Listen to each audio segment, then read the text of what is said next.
Sir, good afternoon, sir.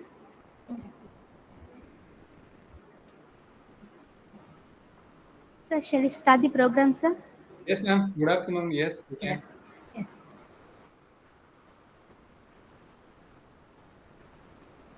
A pleasant afternoon to one and all. It does not matter how slowly you go, as long as you do not stop. With these words of Confucius, I welcome you all for the day 2 of the 5-day national level online faculty development program on Publish to Progress, organized by the PG and Research Department of Economics, Holy Cross College, Trichy. I take great pleasure in welcoming our resource person, Mr. Murugaraj Shanmugam, the founder and director of the Tolga Publishing Services, Chennai. We welcome you once again, sir. I also extend my warm greetings and welcome the participants who have joined us today from various parts of the country. We welcome you all. Now, it's a time for the prayer. The wish to pray is a prayer in itself. With these words, let's seek the divine's blessing.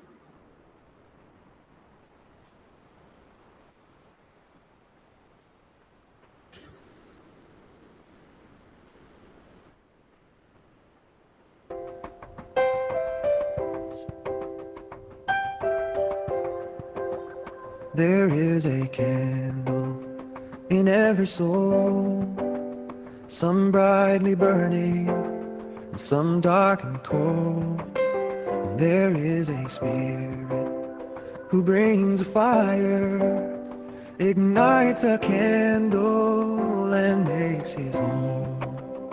Carry your candle, run to the darkness, seek out the helpless, confused and torn, and hold out your candle for all to see it. Take your candle and go light your world. Take your candle and go light your world.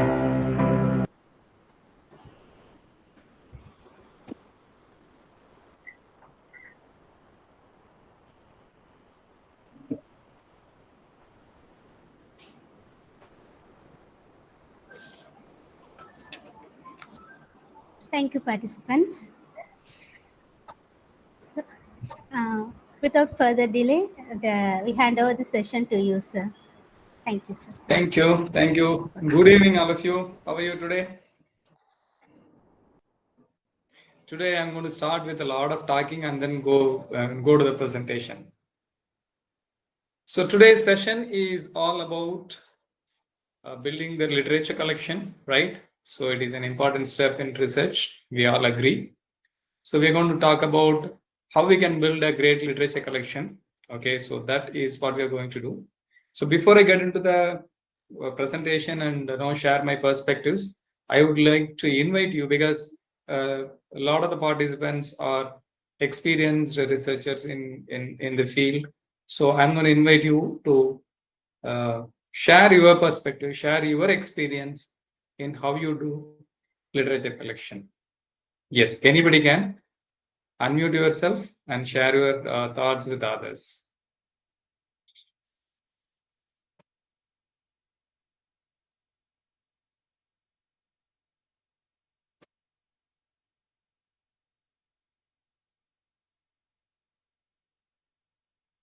I think we have all done some literature collection. I'm sure about that. So what is the first step? Let's say we are writing, yes. Dr. SD, would you like to step in and share your perspectives?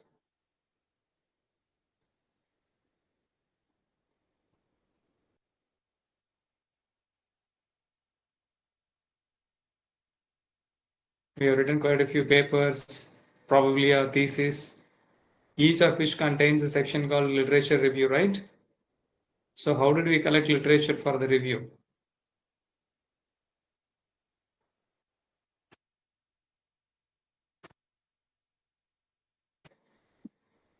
Top secret, huh?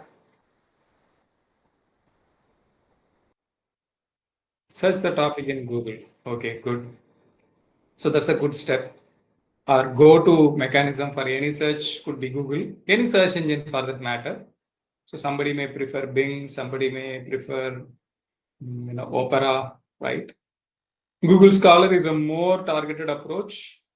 So Google is a generic search engine. Google Scholar gives you very specific inputs or outputs rather about published literature. Yes. Yes. Dharmaraj sir, please. Kumar Dharmaraj sir. Yes. By mistake, you raised. Sir, good afternoon, sir. Good afternoon, sir. Yes. Uh, Based on our research problem, we have to identify the journal through a search engine. Search engines. Okay. Because I am the traditional way of collecting data during my research work. Okay. At present, we have a empty number of opportunities are available. Yes. So we have to make use of the digital era. First of all, we must confine ourselves about our research problem. Thereafter, we have to go further. That is a broad research problem. Based on that, we have to get some idea from reading journals. Yes. Thank you, sir. Thank you. So Arun sir has suggested SSRN website.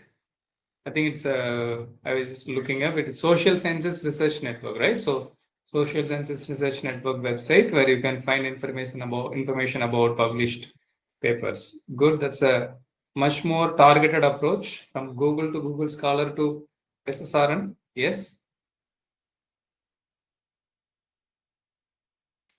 Even before you start looking up either Google or any form of search engine, right? Whether it is a generic search engine or Shoganga, ResearchGate, yes, these are all really good places. Yes, now we are speaking. Yes. So the first step would be to have a handful of keywords, right? So based on our topic, Kumar sir has rightly said, we have a research question. So we need to identify a few keywords that are specific to a research question, and when used with search engines, they would turn up, useful results for us, so that we can collect a lot of literature. Okay. So NDL, what's it, ma'am? I haven't come across NDL. National Digital Library. Okay, National Digital Library. Okay, got it. Thank you. Thank you. Shodhganga is basically a collection of, it provides one place stop for all the PhD thesis. EBSCO, yes. Good, good. So we are going to get into a short presentation about how we can do that. Kumar sir rightly said, with the advent of artificial intelligence tools, there are a lot of things coming up. In fact, it becomes very difficult at some point of time which one to leave and which one to use. But more the merrier, right? The more opportunities are available for us to collect more information, it is really, really good for us. So that would be the idea. So with that opening words, let us get into our topic of the day. We have already gotten into it rather. Okay.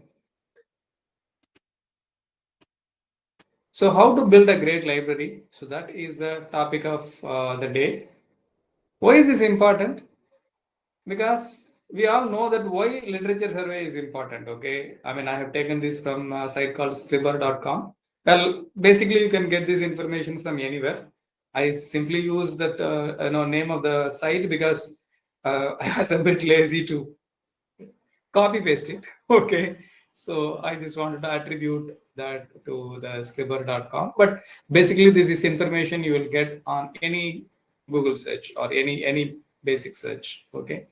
So we want to familiarize ourselves with the current state of what is happening now. That is the most important thing. And we should not be repeating, even by mistake, we should not repeat, because when something has already happened, our work becomes redundant and it is not useful. So in order to understand what has already happened, we need to understand the literature. The literature survey provides an opportunity for us to identify what are the problems that are available in front of us to seeking solutions. So that is one main goal of literature survey, and that also helps us to, once the research topic is identified, the research question is identified, we start looking to build on that by creating a framework and methodology for which previously published work help us to give that framework and methodology and to provide an overview of key findings and debates on the topic. So basically this is being up to date, almost similar to the first point. But okay, so these are all theoretical or the academic points related to why literature survey is important. If you ask, if you write a research methodology paper, if you're asked a question, if you give these points, you'll be given full marks.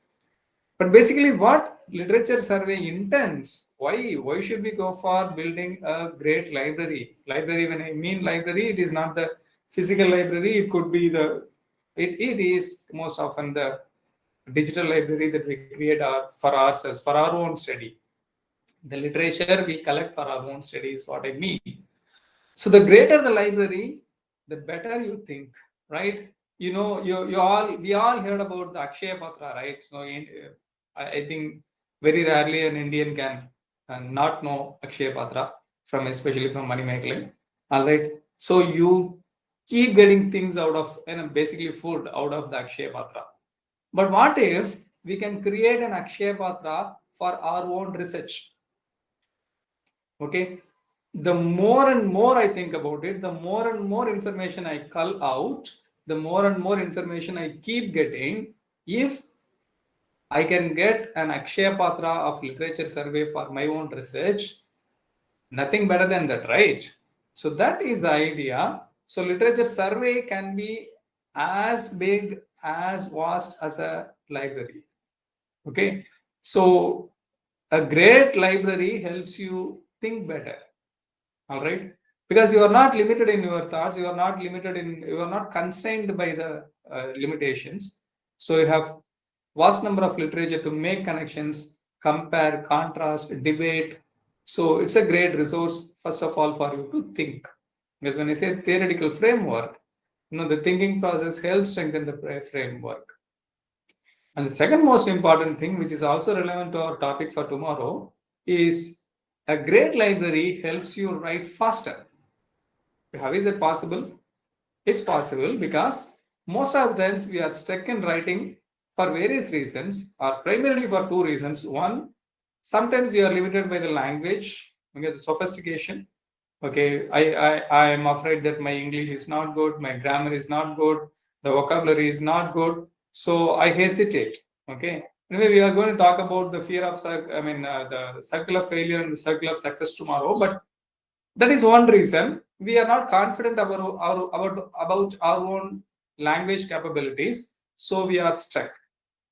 The other, even for people who have a sophisticated level of language, they are stuck. Why? Because they do not have information. Tamil they say, right? Satila irundada ahapela varamudiyum, right? How to create that large enough Akshaya Patra so that you can always keep taking is by creating such a large Akshaya Patra. Okay, so a great library help us write faster without any problems, without any resistance. You can just put your pen on the paper and it flows because you have created such a big library. And most importantly, it also helps you make strong arguments. Once again, it is because you are standing on the shoulders of so many people that have already defined or completed works in this field of study. All right, so the more shoulders we can stand on, it is better because we can see to a large extent. We are not limited by what is around us. Okay, the horizon is extended. You can make a lot of connections with these articles, which means you can make your arguments stronger and better.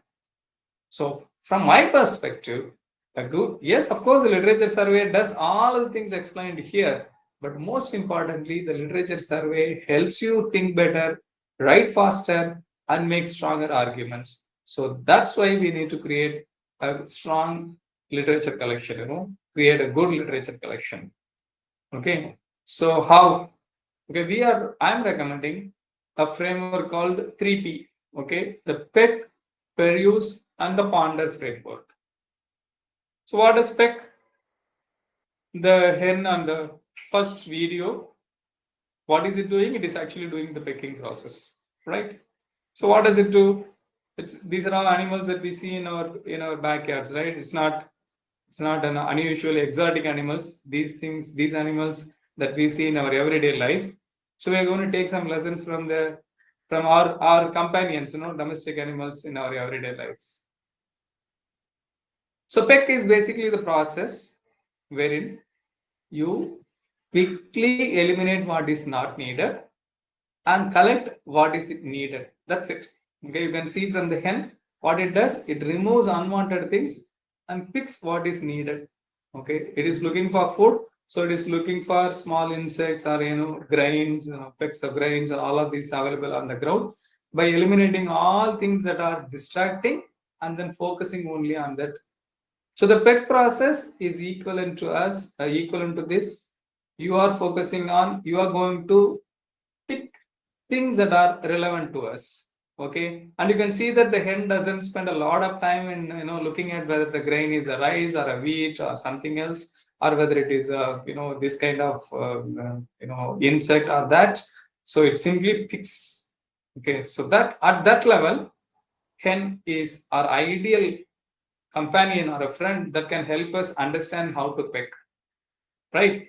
So the first process is to peck. So through pecking, we collect a lot of materials.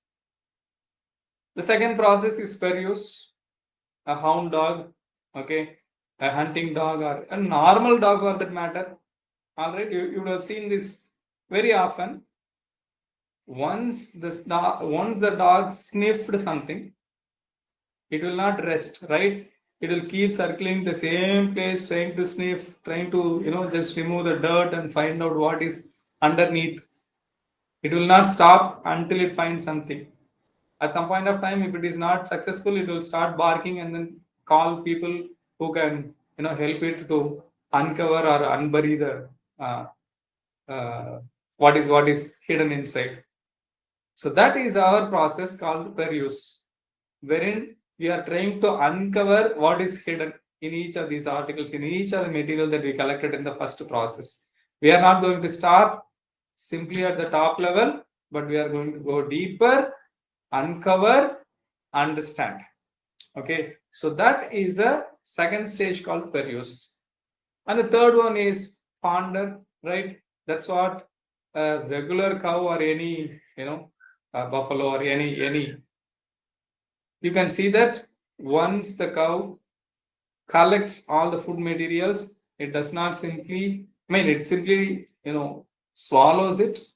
Later, it goes to a place, calmly sits down in a relaxed manner, bring out everything, and then start chewing, ruminating. Right? So that's exactly the third step of the literature survey. First one is to collect everything. Second one is to go deep layer layer. And the third one is to keep thinking. So basically, these are the three steps. Pick, peruse, and ponder are the three steps that we are going to use to create a great literature collection. Of course, we are all human beings, right? So sophisticated social animal, right? So we are going to combine all of these into the one form. Hen has its own advantages, a dog has its own advantages, and similarly a cow has its own advantages of three different processes. We, the social animal called the human being, going to bring everything together, and that's called the peck, peruse, and ponder framework for literature collection. Okay, so let's start with the peck process. How are we going to do? How to peck in order to pick.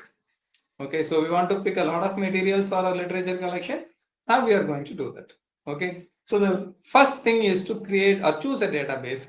So some of you has recommended that, okay, we will go to Google Scholar, or we will go to National Digital Library, or it could be any other Google Scholar or ResearchGate. So the question is, okay, I have already chosen ResearchGate.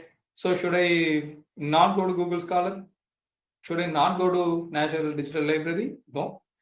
You can go in all places. In fact, you should go to all places, to all of these possibilities. Okay. As Bharati would say, right? Sensitivity, right? Don't just rest with only one place because it will be limited. You find a lot of information. There may be duplications, but still okay. But you will find a lot of information. Whatever is available, not available in one place, you might get it from another place. Okay. So first one is to choose a database. So once you choose a database, the second one is to have a keyword search. Okay. So the first one of the initial stages in our research, in our study, is to create the research problem. What is the problem that we are going to address? We are at least trying to address. Okay. So once that research question is formed, what are the keywords that are associated with it? 3 to 5 keywords that are associated with it. Okay. Now we will do a keyword search on the database. Let's say we have chosen ResearchGate as our first, place to visit. So in ResearchGate, we are going to do a keyword search and then start picking up articles. It will give up results. So the next step is to decide relevance. So how do we decide relevance? We simply scan through the material. Okay, we are not going to read the entire. Of course, there are different schools of thought to it. So one person says, okay, when reading only once is a very difficult thing for researchers nowadays. We are hard pressed for time, and recommending that they do a initial round and then a final round, it may not work. Okay. Yes, there is no right or the wrong type of answer to this question, but most importantly, you need to figure out which one works well for you. Now, if doing a reading at the first stage itself, if you are hard pressed for time, okay, reading 2 times or 3 times, reading an article 2 times or 3 times may not be practically possible for you. So you can go ahead and read it in the first phase itself. But the problem with that is that you need to bring in a lot of things at the same time. So the process may be less effective, maybe less effective. Maybe it works well for some and it may not work for others. But a general recommendation that I make is that quickly scan through the articles and decide whether your article, this particular article meets our recommendation or not. Yes, it meets our recommendation. Add it to the library. How do we add it to the library? You can take a printout. If you are old school, you can just take a printout, put it in a folder so you can read it later. And nowadays, again, a lot of tools are available. Mendeley is a great tool. Okay. Have you heard about Zotero? Zotero. Zotero is another tool similar to Mendeley, but it is completely open access, which means you don't have to pay anything for that. Okay. You can simply download it and use it on your system. You can sync it across different platforms, different systems. Even without downloading, you can use it on the browser itself. That is also possible. Basically, it is a free version of Mendeley. If I remember correctly, Mendeley's framework is based on Zotero's framework, if I remember correctly, but I'm not really sure. Okay, so you can add it to your library. You can go back. Later, I will show you how a Zotero page looks like. Okay, I have it on my own system. I'll show you how it works so you can have a look at it. Where to? Okay, so what are the other possibilities? Okay, one is to go to ResearchGate or Google Scholar or other things. What are the other possibilities to collect more information? Okay, so the first possibility is to follow peers. Okay, most importantly, you start looking for people who are doing similar research. Okay, another great advantage of ResearchGate is that once you create a profile, it starts making recommendations of other people who are doing similar research. Okay, the same way any social media, you can connect with them, you can follow them, you can collaborate, you can talk to them. Okay, you can communicate with them. Okay, find more information. So you get a lot of information by following peers. Another network basically means I follow a person called A. So that A follows another B, C, D, and E. So by simply connecting to one person, I am able to extend my network to 5 more persons. And each of B, C, D, and E may be following or may have a connection of another 3 persons each. So I have a visibility of 12 plus 12, sorry, 12 plus 5, 15 such connections, 17 connections, sorry. Okay, 17 connections. So we can extend, you can find out who are people, who are all the people who are doing similar research. You can follow them so that you can generate ideas from them. You can read their articles. You can request them for full day. Sometimes, an article published by a person A is subscription based, which means you cannot read it fully. Only the abstract and the title is visible, references are visible. You cannot read it fully. But maybe it's a possibility that you can ask that person to share their work, okay, the journal in which they published. Okay, it recently happened with me. Okay, so one of the persons I follow, they have published something on predatory publishing. Okay, but it came to the paywall sector, which means I need to pay $100 or $70 to read it. But that journal provides to write to the author and seek for copies. Okay, can you please mute yourselves?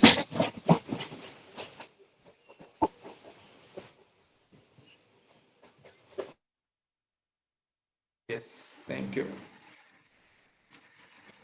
Okay, so you can write to them and get papers even that are paywall, which means you don't have to pay. You can communicate with the authors to get it. It's a legitimate way of getting it, not just behind the doors possibility. It is a legitimate way. And the second one is to create alerts. Okay, Google Scholar or ResearchGate, anything. You can say that this is my topic area. Any new article, any new work that is added to the database, you may please alert me.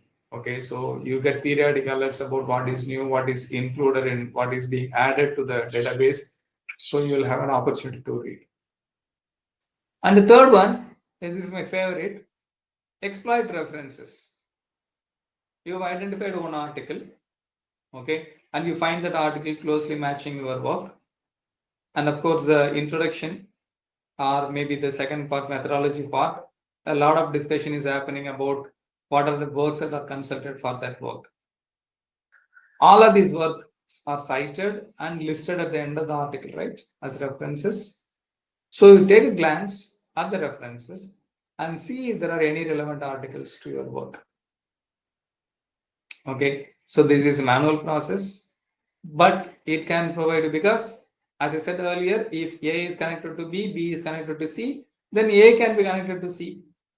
I mean, as the distance progresses, the relevance may slowly come down, but still it is a possibility that out of the 20-30 references in that article, 2 or 3 references are relevant to you, more close to your work, so you can add them. Okay, so the aim, the primary goal of the PEC process is to add as many articles and books to your kitty, so that, as I said earlier, your library becomes an Akshaya Patra of information. Okay, so places to pick from: Google Scholar, yes, of course, you said. ResearchGate is another place. JSTOR is another place. Project Muse provides a lot of databases relevant to economics. And then repec.org, right? Research papers on economics. All right, have you tried that? Research papers on economics. Economics literature is another place. It's a great database. And George Washington University Library, the library of George Washington University, has a lot of databases, and one of the wonderful database is on economics. Okay, I visited it yesterday, and it provides a lot of databases on economics. So George Washington Library is a good place for you. Okay, so these are all individual aggregators, either libraries or aggregators. Okay. On the other hand, we have indexing sites like Directory of Open Access Journals, Scopus, Web of Science. You can find articles from these places also. So basically, what we are doing, what we are expected to do is create profiles in as many platforms as possible. Okay, it is not simply ResearchGate or Google Scholar. You can create, you would have already done that with Joster, with Repec, with DOAG, Scopus, and Web of Science, with each of these platforms. Of course, at some point of time, you will start receiving a lot of unnecessary emails, but that can be easily cracked. Okay, you can just unsubscribe, or at the time of signing up also, you can say, I don't want to receive any promotional material. Sometimes people do not just uncheck that box without thinking or without really reading the fine print. So you start receiving a lot of unnecessary information, unnecessary emails, spam emails. So you can avoid that by explicitly saying that I don't want to receive any promotional materials. Okay. So once you create your profile in these 3 or 4 places, you get updates about what is happening, what is included, which is another great possibility for us to create a great collection. Okay. So the next one is basically how to. Okay, first one, we started with the pecking process, where we can pick information from. And the third possibility, the third aspect that we are going to talk about is how to pick. Okay, so we are going to read the title, abstract, and the keywords, the first part of information. And I'm sure you all are aware that this information is completely free. Even if the entire article is not free, you have to pay for it. This information, title, abstract, keywords, most of the times tables, and always references. So these elements are free. Whoever be the publisher, these are all freely available. So you can read the title, abstract, and keywords to check how much of relevance is it to your work. Okay, and if you have opportunity, you have the opportunity to read the full article. Okay, but it's a free version available for you. Then you can go through the headings and subheadings to see what interesting points are. If the heading is simply discussion or conclusion, then you don't glean much from it. But sometimes the headings and subheadings are questions or hypotheses that give you an opportunity to understand what is being discussed.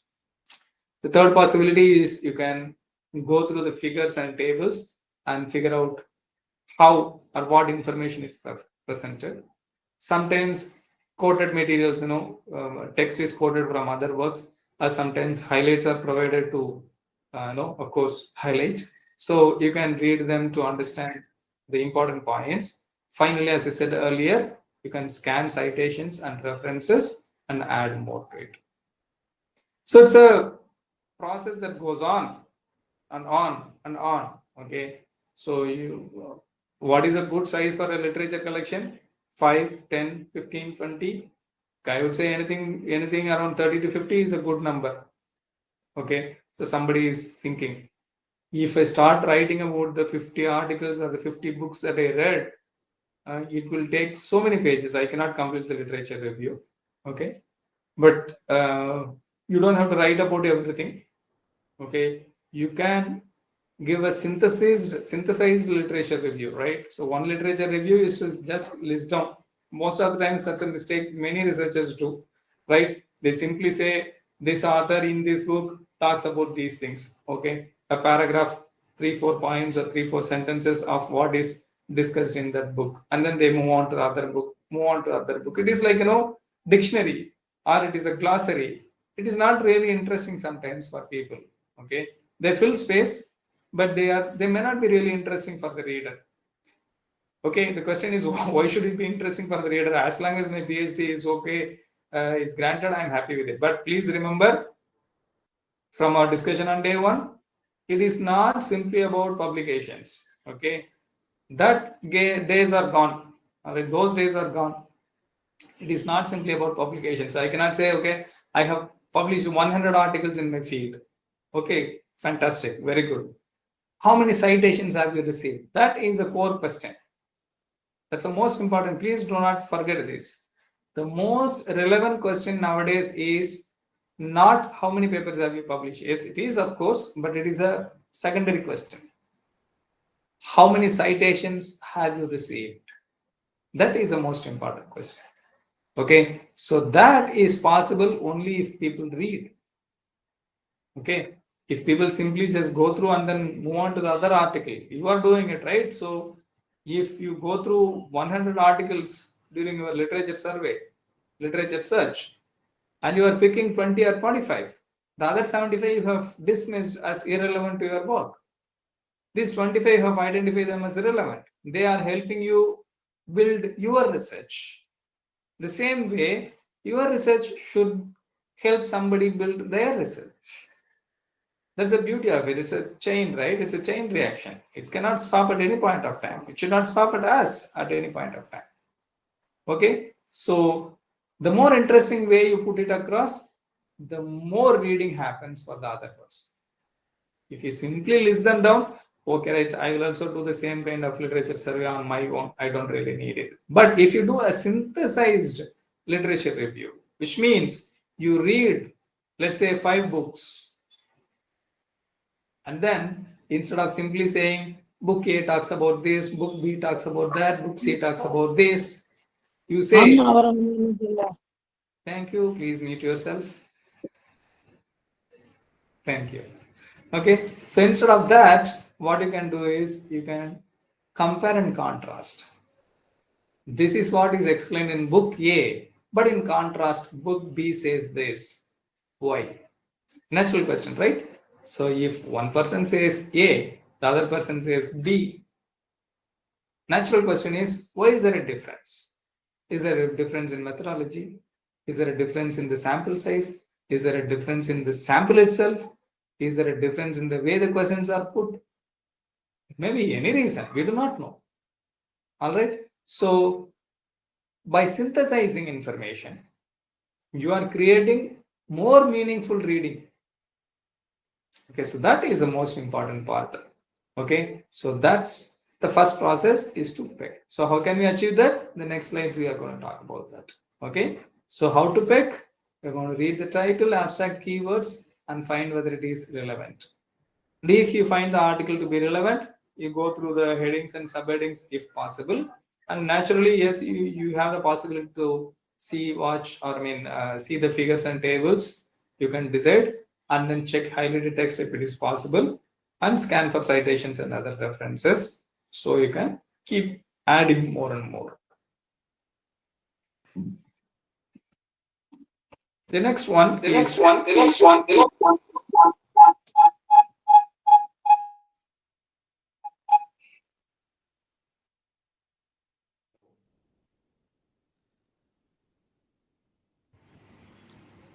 am I safe? Yeah. No. Sorry to interrupt you, sir. I have a question. Yes, ma'am. So, can you please tell us that how to identify the keywords which are relevant to our studies so that we can put them in a database and find the articles in relevant studies? Okay, ma'am. Sure. Well, let's do that. Okay. So give me a random title. Okay. You wanted to talk about something, you wanted to find about something. Okay. A topic on which you want to write. So, like vertical, You can use a chat so like box too. vertical integration of a. Okay. Okay, So let okay, me sir. type it for you. Sure. I'll do that. Vertical integration of Of telecom industry, telecom industry. entertainment and Okay. media, and e-commerce Telecom industry. industry, Entertainment, entertainment and media, entertainment, media, and media, and e-commerce industry. and e-commerce industry. Sorry for the all caps. I have somehow mistakenly typed it. Okay. Now this entire title is full of keywords, right? So you have, first of all, Okay, sir. you are focusing on telecom industry and entertainment media and the e-commerce industry. So that's a focus area. And the second part is that you are employing a specific technique called vertical integration. Okay, just like a layman, if I can say that, okay, if there is a vertical integration, there is a horizontal integration, I do not really know. Just give me a moment, please. Okay, okay.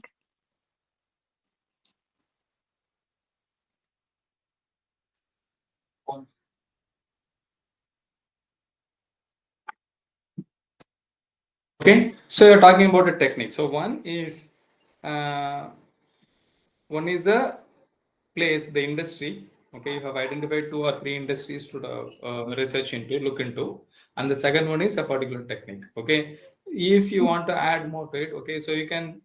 I do not know how the interplay is, so you can think about vertical integration of this A and I mean of A and B and C. Okay, so we have at least 3 or 4 key Okay, sir. vertical integration: telecom industry, entertainment media, e-commerce industry. Okay, when you get into the definition of what vertical integration is, there will be a couple of keywords to it, technical terms to it. You can add it to it.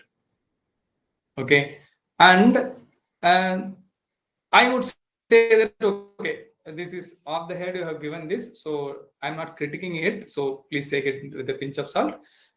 If we can convert this into a question, where this is a statement, it's not even a statement, it is a phrase: vertical integration of A and B and C, right?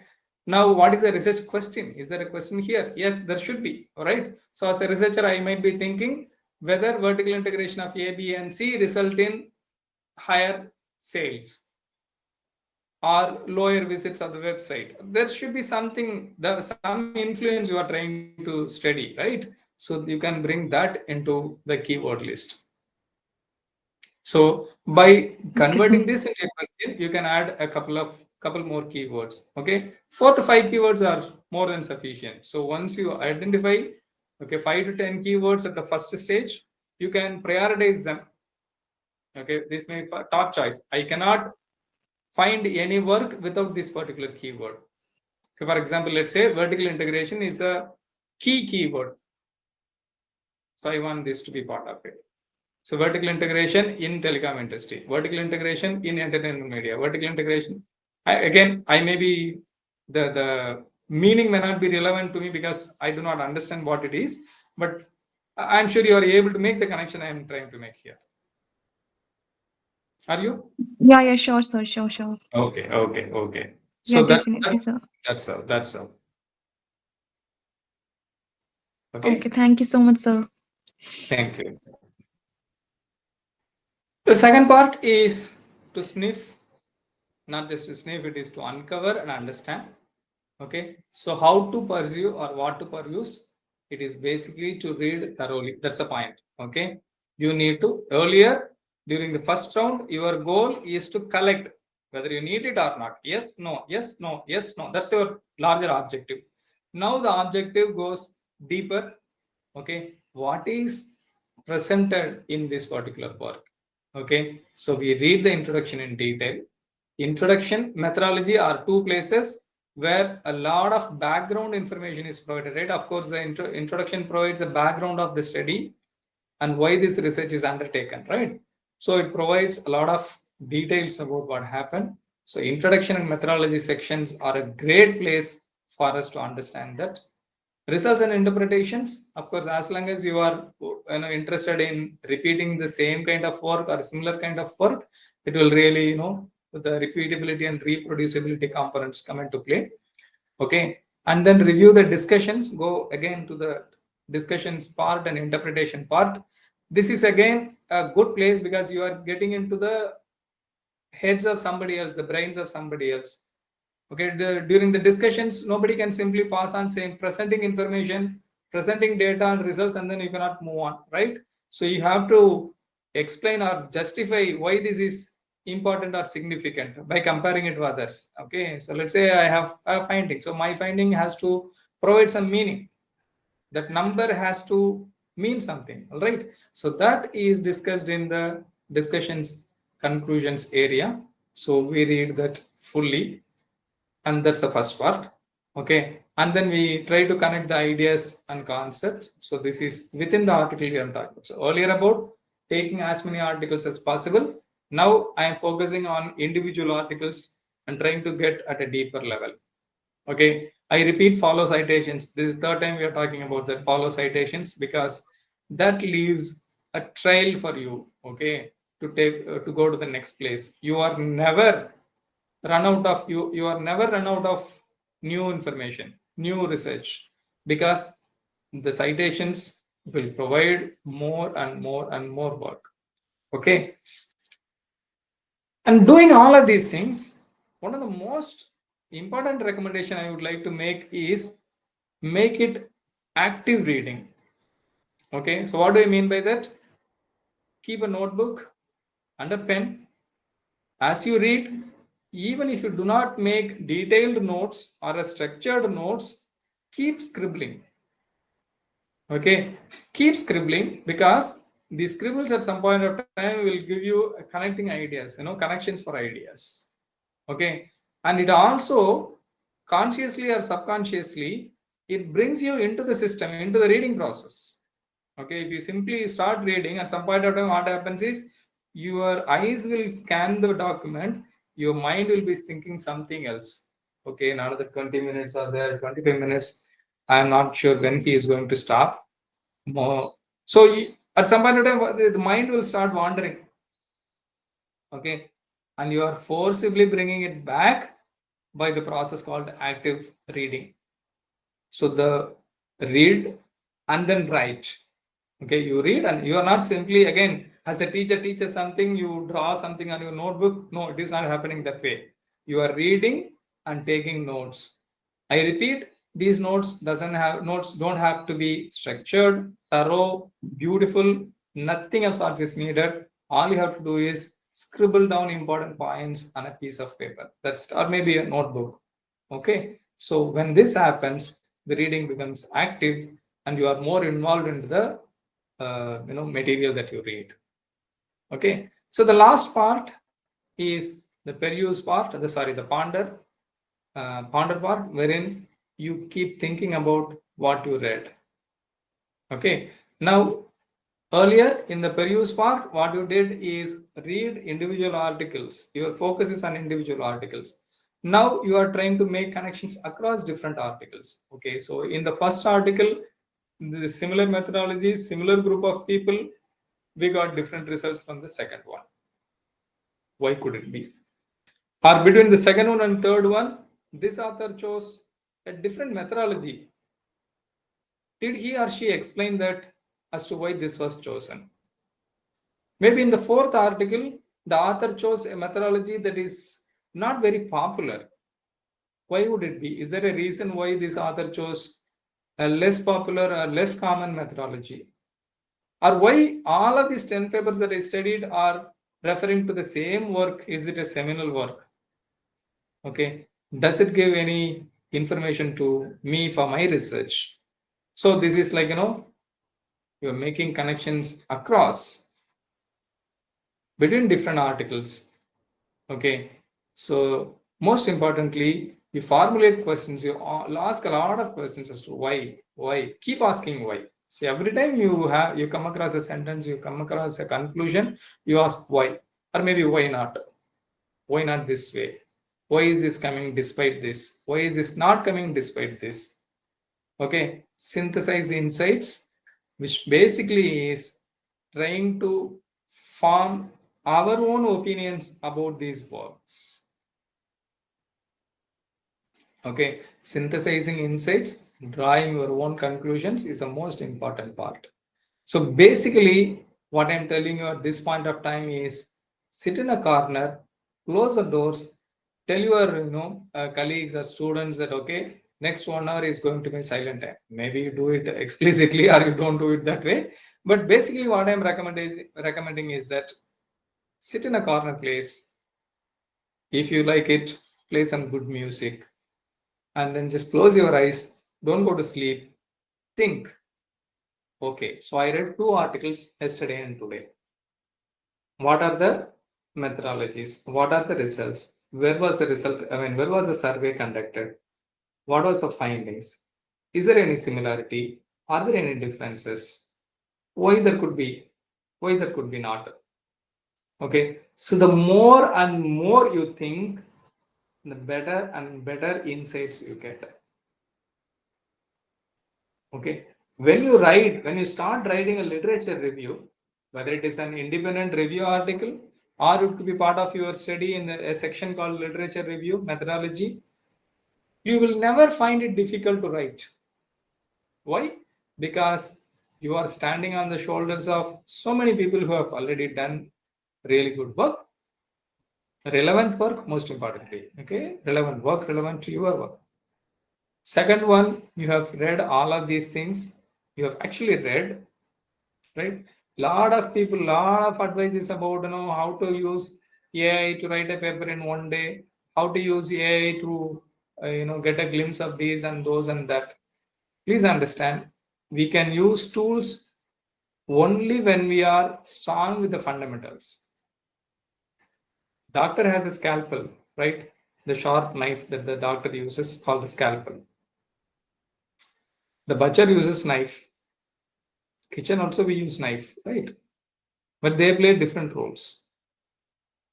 Unless we know how to wield that knife, it is dangerous if you wield it without knowing it, right? So simply because I know I'm in possession of a doctor's scalpel doesn't make me a surgeon. I need to understand how to put my knife, where to put it, and how to put it.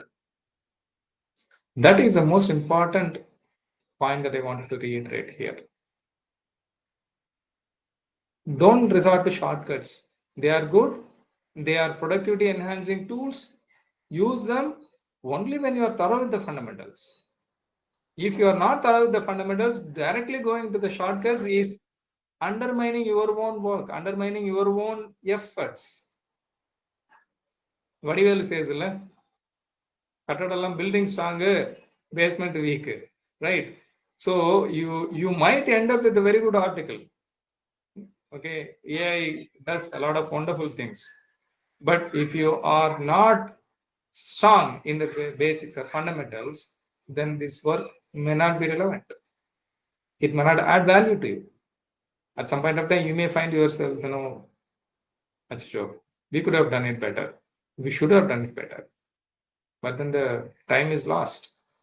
All right. So my recommendation is that spend a lot of time in getting the fundamentals right. So once you get the fundamentals right, then you can start using other productivity enhancing tools. There is nothing wrong about it, but outsourcing it to an AI tool is the most it's a wrong thing.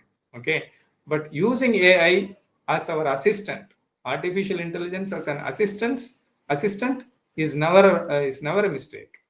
Okay, but AI as a substitute is always a mistake. Okay, so some final thoughts. User reference manager, as I said earlier, Mendeley, many of you know about Mendeley. You might have already heard about Zartiro. My personal favorite is Zartiro, but Mendeley, Zartiro, OneNote, a lot of other tools are also available. You can use them. Exploit online tools. Okay. For example, there is something called Insightful. All right. Insightful is one place where you can that can help you in literature search itself. Okay. Another place is, just make a note of it. Just give me a moment.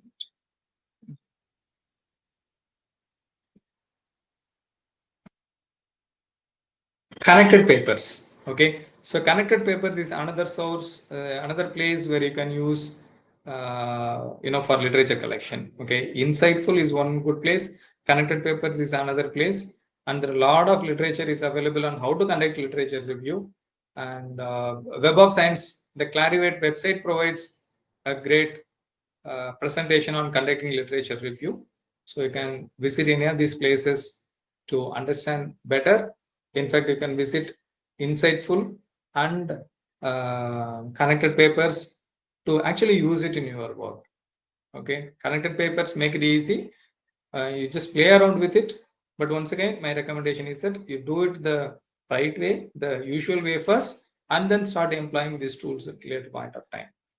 Okay. The third point is make it a research habit. The literature collection should be part of your research life. Okay. It is not one-time activity that you do before you write a paper or a thesis, but this should be the starting point, your framework building mechanism, and one that happens on a regular basis. So you keep your Akshay Patra stronger and stronger. And finally, do active reading. Always keep a notebook. As you read, keep taking notes. I repeat, you don't have to make thorough notes, take thorough notes, or complete sentences, or beautiful handwriting. They are all irrelevant. What is relevant and most important is to write what you read. So, with that ending thoughts, I'm going to stop here. Yes. We have nearly 10 minutes. I would be happy to answer any questions.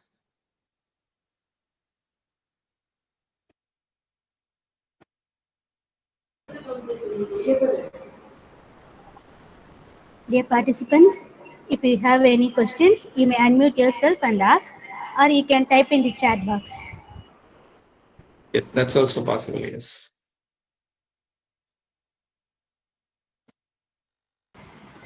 Good evening, sir. Good evening, ma'am. Sir, I'm Joanna Arlene Shweta, pursuing my PhD first year in Holy Cross College. Yesterday, you gave your insights on how to choose the target journal. So, my question is related to that as well. Yes. Should I choose my target journal even before starting the literature review or after that? Because you mentioned yesterday that one should cite from the target journal as well. Yes, that's a good question. See, target journal is when you are thinking about publishing a paper. Okay, but again, another maybe confusing insight that I can give you is that many of the things that we discuss are not independent activities. Okay, we might sometimes think that okay, I can think about looking at journal when I am ready to publish a paper, or I can do a literature review when I am about to write a paper. Okay, but my point is that, as I said earlier, I think in the first day or the 0th day, Sunday, research and publication are two parallel processes that you should keep thinking. Okay, you say you are in the first year, so which is actually a golden period for you. Little less pressure for you to publish, and at the same time you have a lot of time. Okay, so you start doing the literature collection because that is the most immediate step that is required for you. With the literature collection you will be able to start building your framework. But at the same time, when you collect articles, I say, okay, one thing that I should have done, and I actually think about that now, is I say, read the title, read the abstract, introduction, and so on and so forth. Also take a moment to go to the journal. Okay, if possible, keep a Excel sheet of the works that you collect.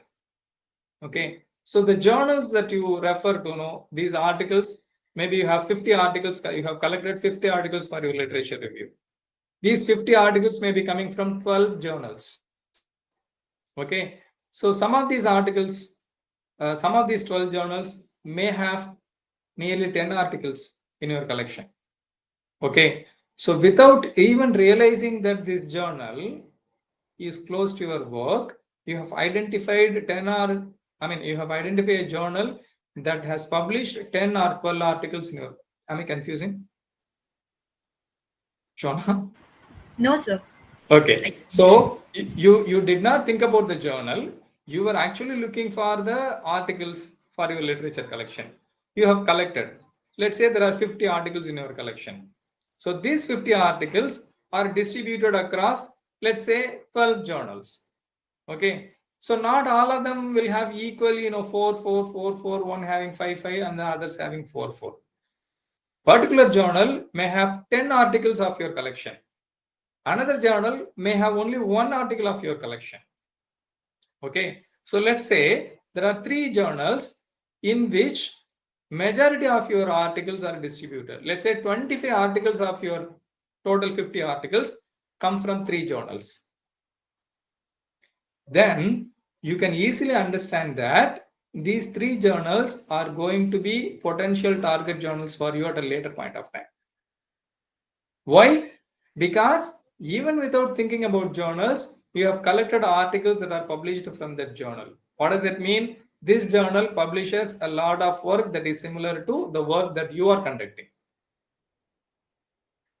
So even a process that is about to happen after a year or 2, or maybe 1.5 years, you can start parallel processing at this point itself. Okay, the priority could be different. Your priority at this point of time would be to generate a great literature review, literature collection. But a side effect, added advantage, a bonus, is that you get to understand the journals also. But this use will come at a later point of time. Did I answer the question? Yes, sir. Yes, sir. Thank you, sir. Thank you.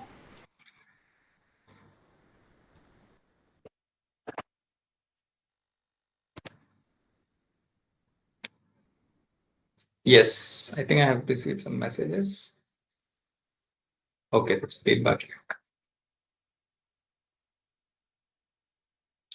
Okay, Felix sir said, please repeat the last anecdote. I'm sorry I missed it. What were you referring to that? Did I explain that part, or should I?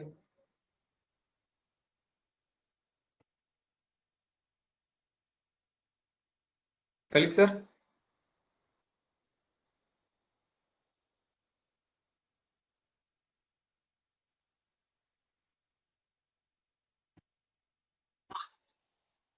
Right. So let me assume that I have addressed that part.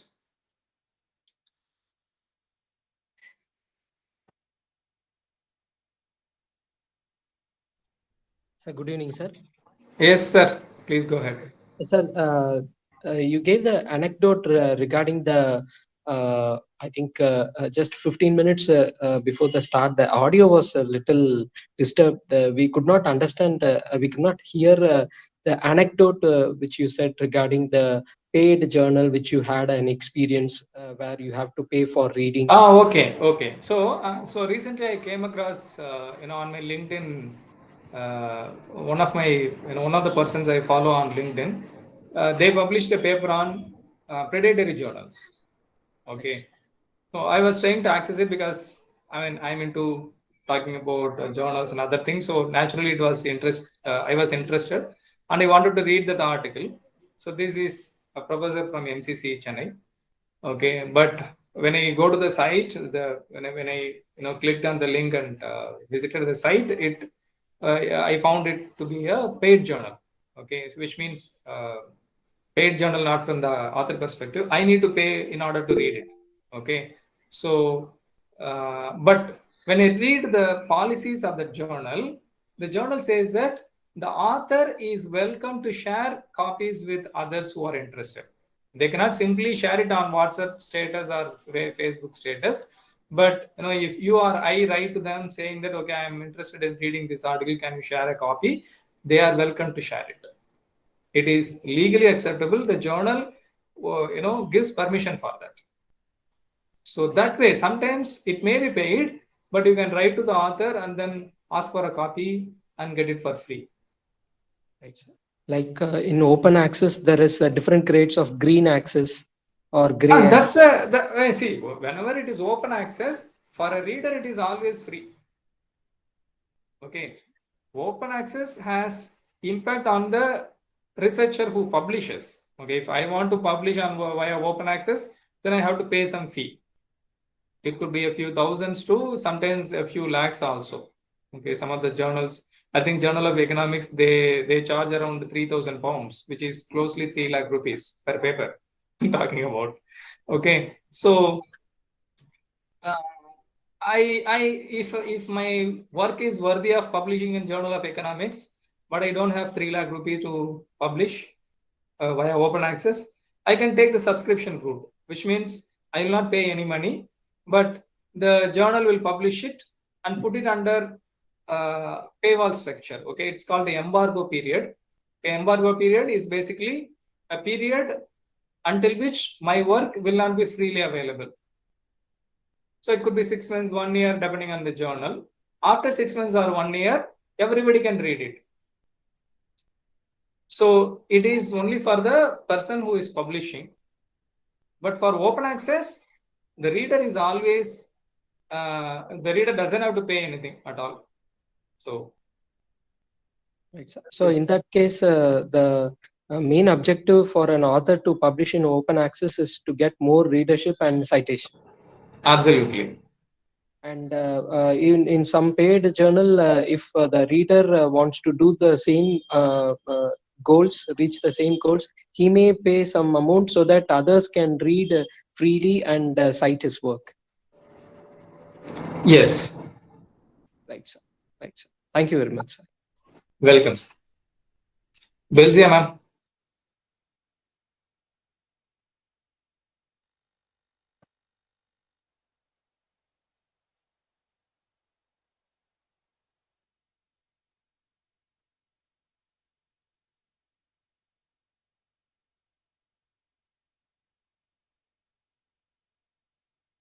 Belzia, ma'am has raised a hand.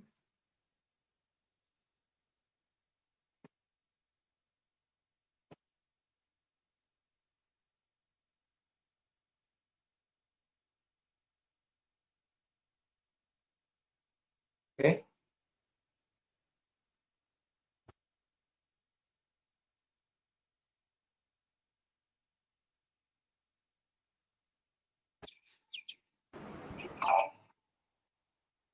Welcome, sir. Or welcome, ma'am. I'm not able to figure out. Welcome.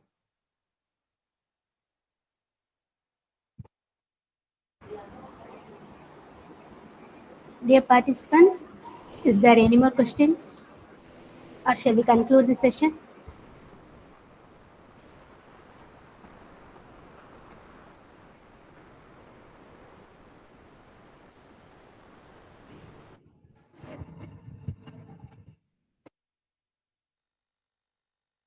Are there any number limit to literature review for any article? No, sir. Absolutely no limit. But if you simply list them down, it may be boring. So as long as you are able to provide meaningful discussions, there is no limit at all. That's one point. Okay. From a larger article perspective, okay, usually the introduction and the literature review part is 10 to 15% of the overall size of the article. That's a rule of thumb. There is no rule, but it is a convention. If your article is 10 pages, you can have 1 to 1.5 pages of introduction and review of literature. Okay.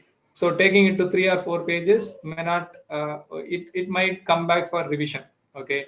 So a rule of thumb is that 10 to 15% of your article is for introduction literature review. But in terms of the number of articles, your reference list can be as long as possible. There is no limitation.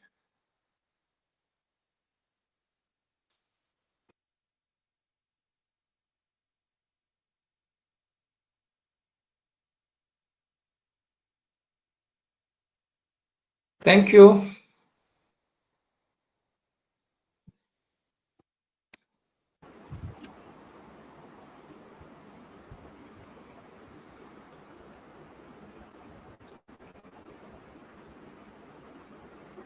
Is there any more questions?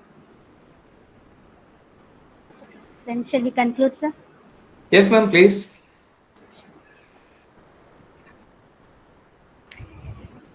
Thank you, sir, for enriching us with various new information and approach for literature review. The 3P framework of peck, peruse, ponder was very insightful and interesting, sir. It was a more of a systematic way of doing the literature review. Thank you so much, sir. Thank you so much for this wonderful session, sir. I also thank the participants for their active participation. Thank you, participants. The feedback link has been posted. Again, we shall meet tomorrow at the same time. Thank you. Good Thank you, evening. sir. Thank you.